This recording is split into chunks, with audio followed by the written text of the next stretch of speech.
नमस्कार, मैं रचा सिंह और आप देख रहे हैं सी न्यूज भारत। लोकसभा चुनाव का बिगुल बज चुका है। ऐसे में पहले चरण में जमुई लोकसभा में 19 अप्रैल को मतदान होना है। तमाम प्रत्याशी जनसंपर्क में जुटे हुए हैं। सभी लोग अपने अपने तरीके से जनता को रिझाने समझाने का काम कर रहे हैं। ऐसे में आज भारत सरकार के सफदरगंज अस्पताल के डायरेक्टर जनरल पद से अवकाश प्राप्त करने वाले पद्मश्री पुरस्कार से सम्मानित डॉक्टर जगदीश प्रसाद से हमने जानने का प्रयास किया कि जनसंपर्क यात्रा में क्या कुछ जनता का रुझान उनको देखने को मिल रहा है। देखिए हमारे संवाददाता वीरेंद्र कुमार की ये रिपोर्ट। नमस्कार, आप देख रहे हैं सी न्यूज भारत में हूँ वीरेंद्र कुमार। जिस तरह से लोकसभा का चुनाव तमाम प्रत्याशियों का पसीना बहाना कहीं न कहीं रंग लाएगा। आज हमारे साथ पद्मश्री डॉक्टर जगदीश प्रसाद जुड़े, जो खुद अपनी पार्टी लोकतांत्रिक सामाजिक न्याय पार्टी का राष्ट्रीय अध्यक्ष है, खुद से अपनी किस्मत जमुई लोकसभा में आजमा रहा है। तमाम जगहों का इन्होंने दौरा किया। आज डॉक्टर जगदीश ऐसी जगह गए हैं जहां शायद वर्तमान सांसद या फिर कोई नेता गया हो। हमारे साथ डॉक्टर जगदीश जुड़े। मैं जानना चाहूँगा सर, कहाँ का दौरा हुआ और क्या इनका सपना है, जमुई की जनता को क्या कुछ दे पाएंगे? सर, सबसे पहले स्वागत आपका। बहुत बहुत धन्यवाद वीरेंद्र जी। मैंने जमुई के 19 प्रखंड में दौरा किया, पंचायतों में दौरा किया।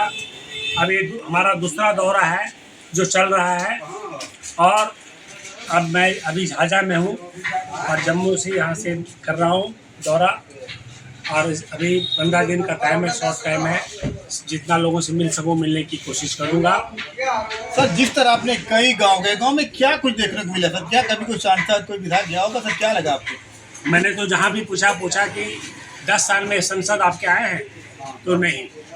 और जब संसद अब नहीं आया 10 साल में, तो उन्होंने अपना किसी और को भेज दिया। तो मैं जो उनके बारे में कोई कमेंट नहीं करना है, क्योंकि मैं जानता हूँ कि वो संसद क्या, यहाँ पर जितने संसद बने, किसी ने अगर काम किया होता तो आज हमारे नौजवान बेरोजगार नहीं रहते। आज हमारे नौजवान बेरोजगार, आज हमारे लोग अशिक्षित हैं, आज हमारे लोग को इलाज करने के लिए बाहर जाना पड़ता है। तो किसी ने काम नहीं किया। उसी काम को पूरा करने के लिए आज मैं जमुई क्षेत्र में इलेक्शन लड़ने आया हूँ। सर, जिस तरह आप जा रहे थे, क्या समस्याएं देखने को मिल रही सर आपको? अगर आप सांसद बनते हैं जमुई से, क्या जनता के लिए? जनता के लिए, नौजवानों के लिए पहले रोजगार का व्यवस्था करूंगा। दूसरा, इसका शिक्षा जो है, शिक्षा का सुधार करूंगा, शिक्षा की नीति को सुधार लूँगा। मैं चाहता हूं कि गरीब के बच्चे भी डीएम और एसपी के बच्चों की तरह अच्छे स्कूल में पढ़े और अच्छे हो, वैसी नीति लाऊं देश में। और तीसरा, जमुई और जो हमारे क्षेत्र है शेखपुरा और तारापुर, ये तीनों जगह स्वास्थ्य सेवा में, खास करके जब हार्ट की बीमारी हो जाती है, दिमाग की बीमारी हो जाता है या किडनी की बीमारी है, तो लोगों को बाहर जाना पड़ता है। तो सारी जांच की सुविधा और सारी इलाज की सुविधा हम इन जिला स्तरों में कराएंगे। और यही नहीं, जिला स्तरों को भी हम दिल्ली के एम्स से या पीजीआई चंडीगढ़ के एम्स से, पीजीआई के चंडीगढ़ से हम जोड़ देंगे, ताकि उनको स्पेशलाइज डॉक्टर का एडवाइस राय मिल सके। सर, कई गांव आपने देखा, तो गांव में सब मूलभूत सुविधाएं भी कहीं नहीं देखने को मिली। तो क्या लगता है जब तमाम गरीबों के आंखों में जो सपने हैं सर, उनकी आंखों के सपने सर कैसे पूरे करेंगे? इसलिए मैंने सोचा है कि मैं एक चलता फिरता अस्पताल बनाऊंगा जो हर गांव में जाएगा। और जहां पर अभी अगर जब तक एजुकेशन तो नीति को नहीं बदलता, तो मैं टेली एजुकेशन लाऊंगा, ताकि हर प्राइमरी स्कूल में बच्चों को पढ़ाने के लिए अच्छे टीचर टीवी पर उपलब्ध हो और बच्चों को बता सके, बच्चों को सिखा सके, बच्चों को पढ़ा सके और उसकी ज्ञान उसी तरह से दे सके जिस तरह से पब्लिक स्कूल में होता है। और जमुई के लोगों को कोई दवा में, किसी भी इलाज में पैसा नहीं खर्च करना पड़े गरीब लोगों को। ये मेरा पहला ध्येय है। और नौजवानों को बाहर नहीं जाना पड़े नौकरी करने के लिए, यही ना कोई रोजगार उनके लिए बनाया जाए ताकि रोजगार मिल सके। ये मेरा इच्छा। सर, प्रधानमंत्री मोदी का कहना है कि अब की बार 400 पार, तो किस नज़र से देखते हैं?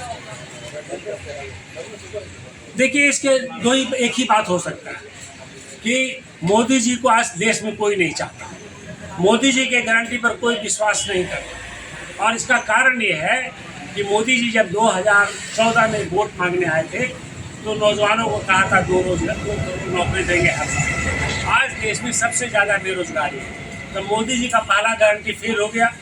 दूसरा गारंटी मोदी जी का है महंगाई कम कर देंगे, महंगाई आज 4 गुना बढ़ गई। तीसरा गारंटी था कि 15 लाख रुपया देंगे, वो नहीं दिए। और उन्होंने कहा था कि प्राइवेट लोग इन्वेस्टमेंट करेंगे और गरीबों को गरीब नहीं रहने देंगे, लेकिन उन्होंने उसको उल्टा काम किया, नौकरी देश की संपत्ति को बेचना शुरू कर दिया।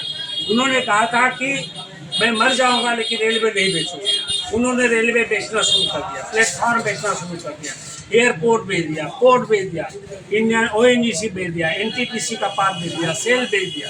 तो जितने हमारे प्रधानमंत्री देश में संपत्ति बनाए, हमारे प्रधानमंत्री करीब करीब आधा के करीब बेच चुके हैं और बेचने के करागार में।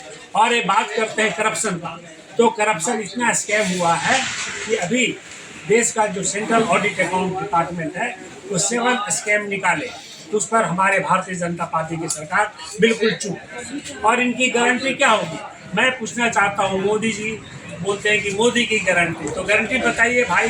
आप 2 करोड़ नौकरी दे दिए, आपने 15 लाख रुपया दे दिया, आप किस चीज़ की गारंटी दे सकते हैं? अगर आप ये बोल रहे हैं कि हम 400 का पार कर जाएंगे, तो किस बेसिस पर बोल रहे हैं जब जनता नहीं चाहती है? मैं तो पूरे इंडिया में घुमा हूँ, कहीं की जनता आज भारतीय जनता पार्टी को नहीं चाहती है। तो इसका एक ही उपाय हो सकता है कि आप फिर वोटिंग ही मत कराइए। अगर 400 पार ही कर जाएंगे तो आप अपना वोट खुद ले लीजिए, जनता का इसमें कोई रोल नहीं है। आज हमारा सारा इंस्टीट्यूशन बर्बाद कर दिया इन्होंने। Election commission of India government ने खत्म कर दिया, ऑटोनोमी। आज CIC गवर्नमेंट ने खत्म कर दिया, CBI, EB, ED सब गवर्नमेंट ने खत्म कर दिया, अपने हाथ में ले लिया। तो एक गलत बात है। देश के जो बेसिक स्ट्रक्चर है, जिस पर हमारा डेमोक्रेसी है, इनको इसके खत्म कर दिया। और सबसे बड़ी बात, हमारे देश में कम्युनलिज्म फैला दिया, हिंदू मुस्लिम को बात करके देश में नफरत पैदा कर दिया। इनको कोई अधिकार नहीं कि हमारे देश में जो धर्मनिरपेक्ष देश है, धर्म में नफरत फैलाए। आज हिंदू मुस्लिम की बात क्यों होती है? जब एक खून दूसरे खून में जा सकता है, एक आदमी दूसरे को जान बचा सकता है, तो हिंदू मुस्लिम की बात क्यों करते हैं? आज इन्होंने एक नियम लाया CAA को, क्यों लाया? ऐसा नियम क्यों लाया इन्होंने? तो जिस प्रकार आप जानते हैं, डॉक्टर जगदीश प्रसाद एक हार्ट सर्जन हैं और गरीबों के दिलों को जीतने का प्रयास कर रहे हैं।